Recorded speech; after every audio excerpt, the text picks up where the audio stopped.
होगी उनको देखने की, मैं ही नहीं देख पाया होंगे, वो तो आते होंगे वहां पे, मुझे ना दिखे होंगे। भोंदू ने पहली बार जिज्ञासा करी, गुरुदेव ठाकुर जी दिखते कैसे हैं? गुरुदेव भी हंस गया, अच्छा भोंदू पूछा है, बैठ जाओ बताते हैं। मोर मुकुट पहनते हैं ठाकुर जी, और बोले दो कान हैं लेकिन कुंडल एक ही पहनते हैं। ठाकुर जी ऐसे पुष्प तोड़ के कान के ऊपर लगा लेते हैं, दोनों कानों में एक ही कुंडल को फेर फेर के पहनते। ठाकुर जी पीली पीताम्बरी, ऐसी ठाकुर जी पीली पहनते, पीली पीताम्बरी। माला कैसी पहनते हैं? ठाकुर जी ऐसी पहनते हैं पूरी पैरों तक जाए।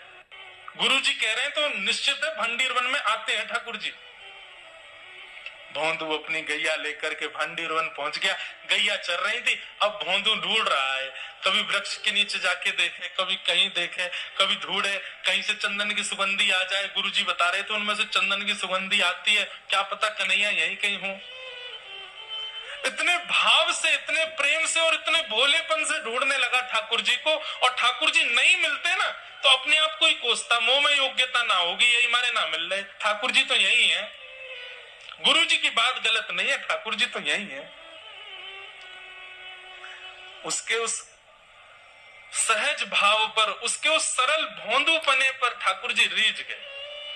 और इतने में ही भोंदू हताश, निराश, उदास बैठा था, खुद को कोस रहा था, मुंह में योग्यता ना है, मुंह ठाकुर जी मिलना है रहे। इतने में ही देखा सामने से असंख्य गायों का झुंड आ रहा है। तभी देख रहा है भोंदू पीताम्बरी पहनी है, गले में वैजंती माला धारण की है, सिर पर पाग पहनी है, एक कान में कुंडल है, मंद मंद मुस्कुरा करके दतुइयां दिखा रहे हैं, कटाक्ष नेत्रों से कभी इधर देख रहे हैं, कभी उधर देख रहे हैं।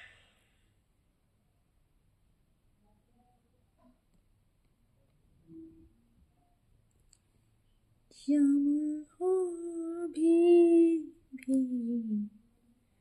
श्याम हो भी श्याम हो भी दिखते क्यों नहीं, श्याम हो अभी भी, श्याम हो अभी भी तो दिखते क्यों नहीं, दिखते क्यों नहीं। सुनो मेरी प्यारी राधा, मुझे श्याम ना मिला, श्याम ना मिला मुझे, श्याम ना मिला। सुन मेरी मैया राधिका दुलारी, मुझको अपनी वेणु को कमर में कस करके गैयाओं के गले में गलवैया डाल करके श्याम सुंदर भोंदू की तरफ चलते हुए आ रहे हैं।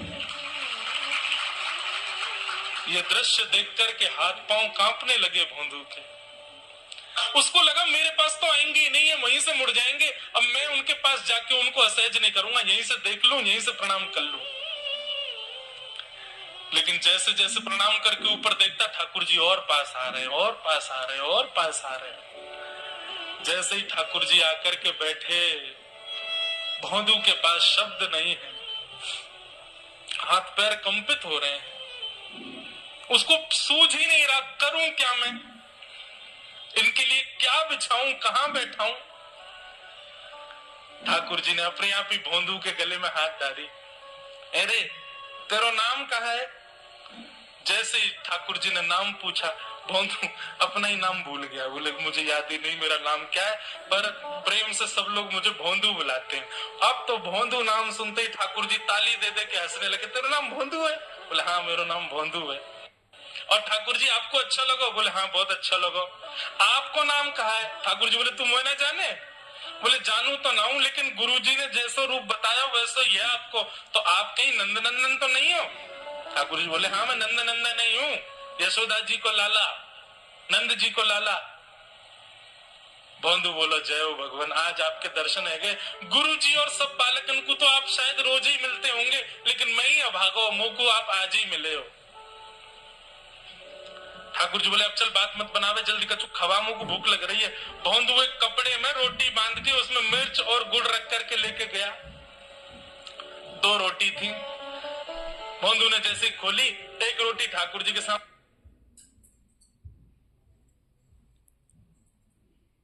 कितना प्यारा लगे ना कि अगर हमारे साथ भी कोई इसी तरह का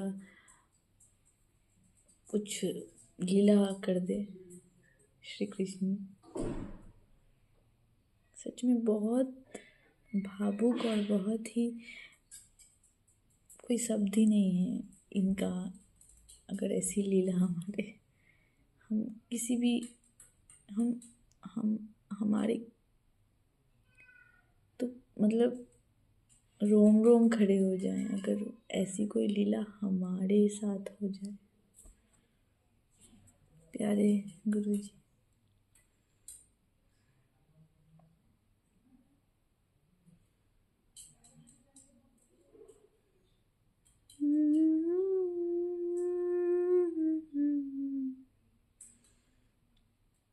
श्याम